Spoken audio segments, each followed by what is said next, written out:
And hello po mga Kalingap, welcome back to my YouTube channel, Kalingap Dan. So ngayon po ay muli po natin mga kamusta at makakausap si Dayan po sa mga nag-request po at mga naghahanap po sa kanya. Ito na po, dahil off po ni Dayan, muli po natin siyang nabisita. So tara po. Ayan po, hello Dayan. Hello po. Kamusta ka na? Long time no see. Okay lang po. And ito po, si Dayan po ay rest day niya po ngayong araw kaya napagbigyan niya tayo, may vlog siya. Kamusta Dayan? Ano ang bago sa iyong buhay? Sa ngayon po, nagsisimula na po akong, magbigay kila mama. Wow, so nagpo-provide ka na? Okay. And sumasahod ka na sa sa work mo. 1 month ka na ba? Hindi pa po. Wala pang 1 month, pero matabilis man sumahod. Lingguhan po kami. So kayo training ka pala, may sahod na pala yun? Yes po. And nag-start ka na magbigay? Opo. So anong feeling na nakakatulong ka na sa magulang mo? Masaya. Masaya? Masaya. Kasi po, dati ako po yung naghihingi sa kanila, tapos ngayon, ako na po yung nagbibigay. Kaya nga, no? Ang bilis ng panahon. So ngayon, may work ka na. And sa work mo naman din, hindi ka naman nahihirapan. Anong mga... sanay ka na yata eh. Medyo nasanay na po ako kasi, syempre po, yung mga nagte-training sa amin, mga babae. Ang magagaling. Kaya... Magagaling. Syempre po, dun sa madam namin. Hello, madam. Nanonood ba si madam mo? So, shout out kayo. Sa mga work. Shout out. And balita ko, Dayan, stay in ka dyan. Opo, stay in po. And bakit naman nag-stay in ka? Wala, mas katipid ba? Opo, kasi sa isang linggo po halos 700. Ang pamasahe mo lang? Opo. Per day po is 100. Kaya medyo nasasayangan po ako dun sa pamasahe. Kaya nga, so malaking bagay din yung 700 pesos, di ba? And yung 700 na yun ay dinadagdag mo lang pambigay kay na mama mo. Opo. And buti may may stay in doon, buti pwede. Opo, meron po. Gano'n naman kayo kadami nag-stay in dyan sa work mo? 3, 4, mga 7 po ata. Madami rin pala kayo. And buti okay kila mama at papa mo na nandun ka lang. Opo, okay naman po kasi nga mas nakakatipid po. And kampante naman sila na safe yung kalagayan mo doon. Opo. Sa work mo. And doon kailan ka nalang umuwi yan sa inyo? Sunday kasi yun po yung araw ng sahod namin. Tapos nauwi po ako. Wow, so kada sahod mo, diretso ka agad sa kanila. Opo. May may natitira naman para sa'yo. Opo, mayroon naman po. Nakapag-save ka naman. Opo. Galing na. So, Dayan, ano na ba ang plano mo ngayon sa pag-aaral mo? Habang ngayon, di ba nag-aantay ka pa ng school application mo? Opo. Or ng resulta ng exam? So, anong mangyayari pag lumabas na at syempre, pumasa ka? Anong plano mo? Parang mahirap din yata sa schedule mo kasi di ba yung work mo parang 10 hours yata? Opo. So, paano mo isisingit yung schedule mo niyan kung mag-aaral ka na? Hindi nga po, hindi ko pa yun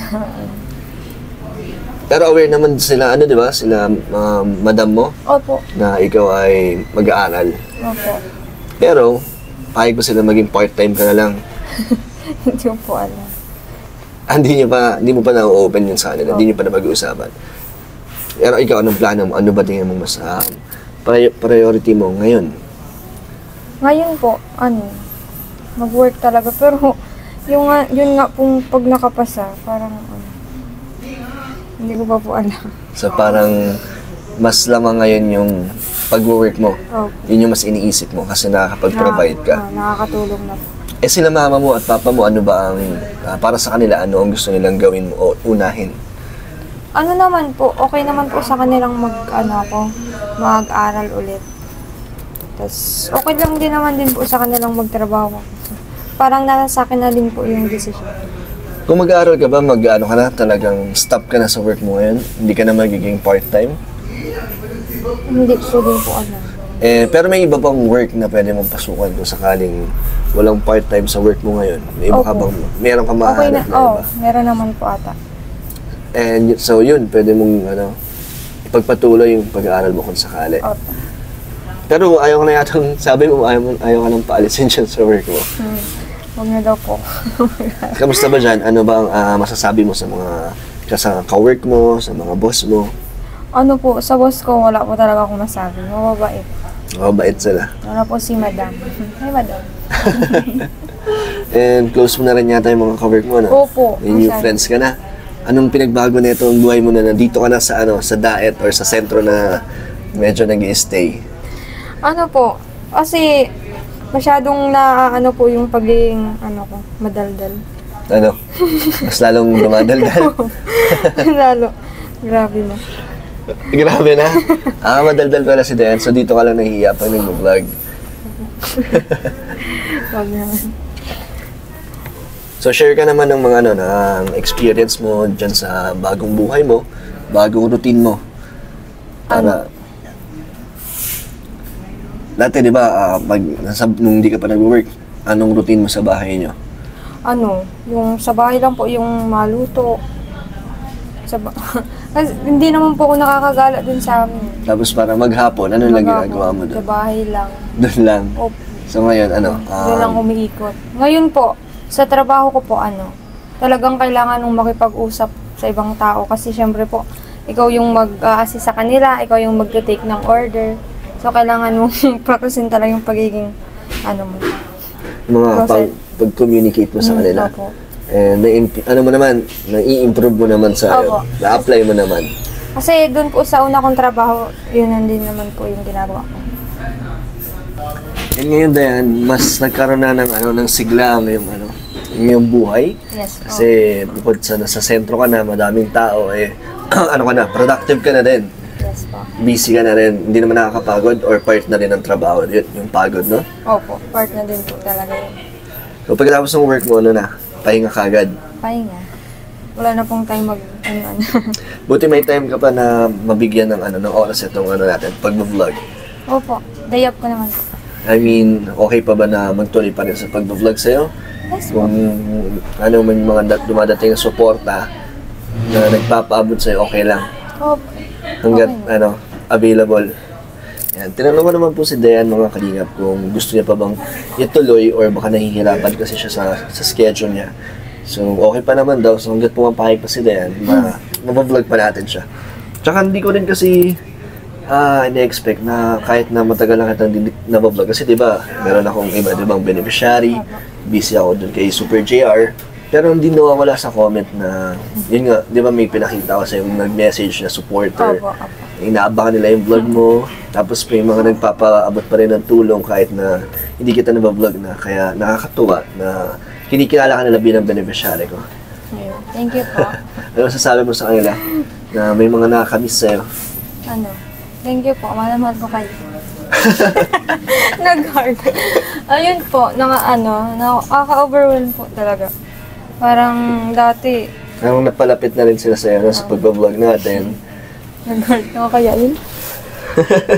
Nagikiligin yun din. Baka may makiligin sa ginawa mo. And ngayon po mga kalingap, meron po tayo ibibigay kay Dayan. Siyempre, allowance to. Itong ibibigay ko sa'yo, Dayan, pwede mong i-save or gawin mong savings o ibibigay mo to kay mama mo. Bibigay po ko naman. May natitira pa naman ba sa'yo or wala ka pang pinag-iipunan na gusto mong bilhin? Ngayon, syempre, sumasahod ka na, may sarili ka ng pera, pwede mong bilhin yung mga bagay na gusto mo. Sa sarili ko po. Oo, syempre, wala. Talong iniisip mo kada sahod mo talaga magbigay kay mami mo. Opo. Grabe naman, ang bait naman ni Dayan, lalong mamahalin yan sila, lalo kang mamahalin ng mga viewers niyan. Ay, meron pala akong itatanong sa'yo, Dayan. Kasi di ba yung last vlog ko sa'yo yung John Coyle. Opo. Diba? Yung kanta mo. So may mga nag-comment naman doon na maganda yung boses mo, kaso hindi lang yata kayo nagtagpo ni Kuya David. Kasi wala talaga kayong practice, di ba? On the spot yun. On the spot po. Pero maganda nga daw yung boses mo, may mga maganda, marami naman nag-comment ng positive. Kaso nga, siya parang kinabahan ka daw. Opo. At saka first time mo naman po talaga ako. Kasi first time ko po yung ginawa. Tapos marami pang tao, marami pang camera. And ano masasabi mo na nakita ka ng 1 million viewers ni Kalinga Prab? Wala. Nag 1 million na po yun, nakita ko kanina. Ano masasabi mo na part ka doon na nandun ka din? Siyempre po masaya. Masaya lang. masasabi mo sa mga angels na nakasama mo doon? Kahit di kayo masyado nagkaroon ng oras ng mag-bonding. Ano, ang babait nila, lalo na si Roseanne. Hello, Roseanne. Kinausap niya po. Saka si Melka. Yun lang po yung nasa harapan ko kanina. So kinausap ka nila? Opo. Busy kasi yung iba yun, no?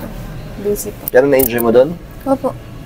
Kung bibigyan ka ng part 2, kumanta ulit doon, papayag ka, ayusin mo na. Ayusin mo na. Maayos naman yun, kinabahan lang, no? Ano masasabi mo sa kanila? Mag-apologize ka ba?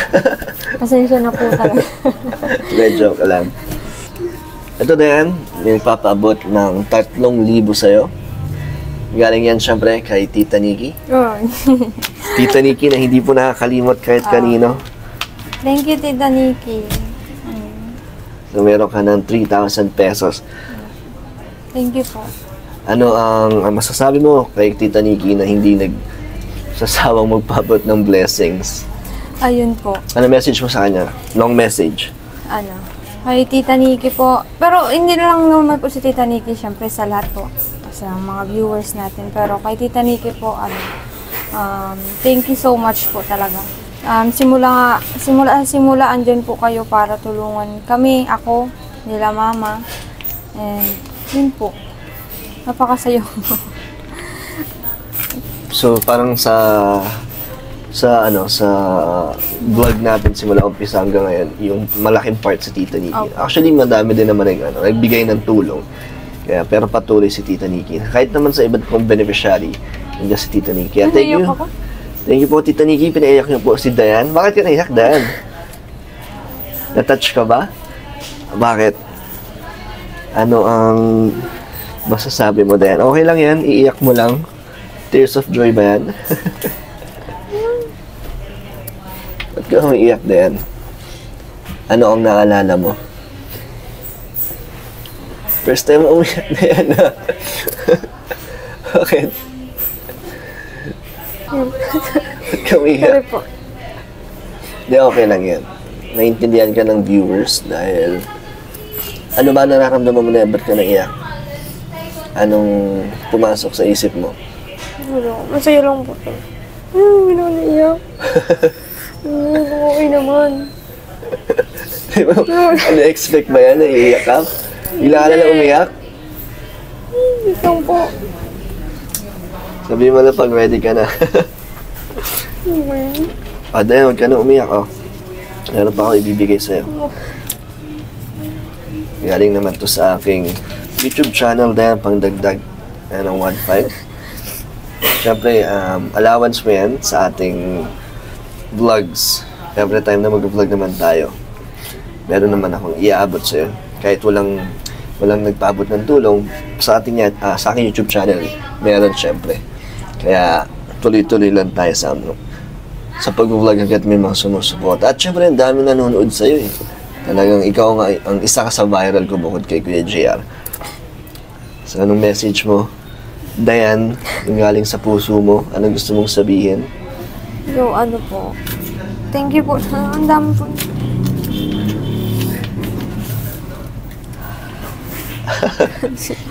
Ano sasabi mo, Dayan? Ayan, nauwi naman. First time po umiyak ni Dayan. Hindi ko rin po na-expect na biglang iiyak si Dayan. Pero na-appreciate ko lahat ng mga nag-aabot po ng tulong. Sumusuporta po sa aking YouTube channel. Sa mga charity ko po. Sobrang thank you po. At ito po isa si Dayan. Sa mga na-touch po sa inyo. Napaiyak niyo po si Dayan. Anong gusto mo sabihin, Dayan? Sa mga nagmamahal sa'yo? Ano po? Thank you. Ano message mo kay mama at papa mo? Walang silang maiiyak po. Okay lang yan, wala naman sila dito. So, ano gusto mo sabihin sa kanila? Anong mensahe mo na hindi mo nasasabi sa kanila ng personal dito mo lang sabihin? Ayun po. Kina mama, konting tiis pa po. Kaya po natin yun. Ako na pong bahala. Wow. Bakit? Parang ikaw na ang bahala. Ikaw na ang bahala sa sa kinabukasan nila. Opo. So, kakayanin mo. So, magsasakripisyo ka din. Opo. Talaga magsisikap ka. Kaya nakikita mo ba na ito na rin yung taon na para sa'yo? Opo. I-claim ko po yan. Sana ituloy mo yung pag-aaral mo din. Na pag pumasa ka, sana hindi ka magdalawang isip. Kahit na may trabaho ka ngayon. Siyempre, di ba sabi mo nga, mahalaga ang pag-aaral. Opo. Tsaka mas maraming opportunity pag tapos ka ng pag-aaral. Opo. Hanggat kaya mong pagsabayin. And siyempre, nandito ang ating channel, di ba? Para gabayan ka, Opo. suportahan, at marami din nagbaabang sa'yo at sumusuporta. Kaya huwag ka masyadong mag-worry. Pero hanggat kaya mong pagsabayan sa work mo, i-push mo. Opo. Ayan, anong message mo nga kila mama, papa mo? Bukod sa, na ikaw nang bahala, ano pa? So, ayun kala mama, simula po, syempre, kayo na po yung nag-aalaga, nagsasakripisyo para sa amin. Tapos, ngayon po, time nyo naman po. Time nyo naman po para isakuli ko yung mga paghihirap nyo na, syempre, mahirap lang po tayo, di ba? Tapos, yun. Ako naman pong bahala sa inyo. Ay, grabe mo kung may iyak ang mama, papa mo niya. Umiyak mo si papa mo? Hindi. Paglasing lang po na. Pero matatouch yan. At syempre marami ding magulang na matatouch sa sinabi mo. Makaka-relate. Anong message mo kay Tita Nikki? At Ayun sa mga po. nagmamahal sa'yo dyan? Kay Tita Nikki, sobrang thank you po talaga.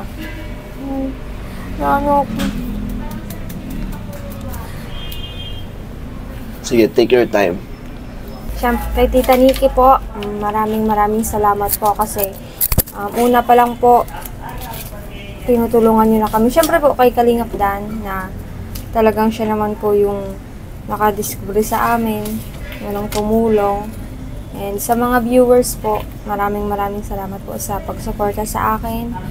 Kahit ngayon po, busy na, may naghahanap pa rin po. Maraming salamat po. Siyempre po kay Papa God na siya naman po talaga yung gumagawa ng mga ganyan rin. Yun po. Thank you po. So may mga prayers ba na natupad na or nasagot na ni Lord? Opo, talaga. Dati yung dinadasal. Ako po, talagang yung sa po. Yun. Isa yun sa mga dati mong talagang pinagdadasal. Opo. Yung pala ni mami mo, yung pustiso niya, kamusta na? Tagal ko na di nakakabalik sa inyo. Opo. Ginagamit niya ba? Sanay na ba siya? Masakit pa rin daw. Masakit pa din. Baka yung pagkakagawa na yun, no? Tingin niyo. Hindi ko po alam, siguro po. Pero masasanay din yun si mama mo. So, kailan ka ba uwi sa inyo para mabisita ko ulit sila? At baka maibigay na natin yung pangako kong bike kay papa mo. Kailangan niyo pa ba? Nahihirapan pa rin ba siyang lumabas? Ngayon po, parang hindi nakakalabas kasi yun nga po, sira-sira na. Yung bike. So, kailangan niya nga. No? So, sige, pagbalik mo, sabihan mo ako. Okay po. Baka mabisita natin sila. Anong itsura na ba ng bahay niyo doon? Kamusta na? Sino na lang nang natutulog doon sa inyo? Yung ate ko pong nandun lagi, nauwi siya dun sa asawa niya po. So, sino na lang nandun? Si Nika. Nika, si Papa. Tatlo na lang sila. Tapos yung kapatid ko pong isang lalaki nauwi na din minsan. Nag-work Talaga? din po kasi dito sa Daet. Okay. Ilan taon na yun? Hindi ko pa yun nakikita, no? Hindi pa po. Ilan taon na siya? Mas matanda sa'yo? 3 years po ang tanda sa akin. May pamilya na din? Wala po. Anong work niya dito sa diet? Yung paayusan po ng mga ganito. Okay. At then, ikaw, di mo naman namimiss sila mama mo. Siyempre, dati nasanay kang araw-araw na magkakasama kayo. Ngayon, dito ka na lang, once a week ka na lang umuwi. Hindi naman po. Hindi naman? Parang dati kasi, di ba, Manila ka din, di ba? Opo. Kaya sanay ka na rin. Sanay na po. And mas malapit mo lang ngayon kasi isang sakay lang. Opo. Sanay naman po ako dun sa pagtrabaho ko pa lang po ng sa SUR. Oo nga pala, may mga experience ka na rin dati na nalayo ka sa kanila. Opo. Okay na. Masaya ka naman sa buhay mo ngayon. Sobra po. Sa katayuan ng buhay mo. Yes po, madami pong nagbago talaga. Simula pong dumating kayo. Wow. So, masaya din ako na dahil sa akin channel ay nagkaroon ka ng, ng pag-asa at pagbabago. At di dyan nagtatapos. Tuloy-tuloy pa yan na Dayan. Thank you po. So, babay ka na. So, ayun po. Maraming salamat po sa mga nanonood and sa mga nag-sponsor kay Kalingap Dan, kay Tita Nikki. Thank you po. Bye-bye. Bye po. Yung heart mo daw. Heart mo daw ulit sila, Dayan. Ayaw po. Kung yung ginawa. And thank you po mga kalingap sa mga nanood at sa mga sumusuporta po sa aking charity vlog. Salamat po. Sana ay patuloy po kayo nandyan para po mas lalo pang marami tayong matulungan. Thank you po kay Tita Nikki sa pagbigay po ng allowance po ni Dayan. So sa mga gusto po pong magpabot ng tulong, message po kayo sa Facebook page Kalingap Dan. Thank you po mga kalingap. God bless po sa inyo.